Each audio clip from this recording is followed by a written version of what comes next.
Hello বন্ধুরা, তোমরা কেমন আছো? আশা করি সবাই ভালো আছো। তো আমিও ভালো আছি। তো দেখো বন্ধুরা, আমি কেমন মাটির সরাতে রং করছি।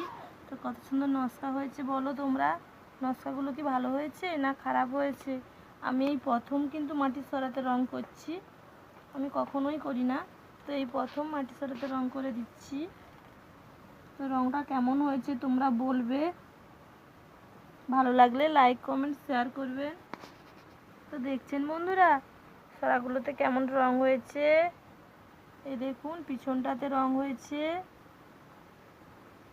এরও পিছনে রং হয়েছে। তো এর আগের দিক পুরো কমপ্লিট হয়নি, এখনও নকশা বাকি আছে। তো দেখছেন বন্ধুরা,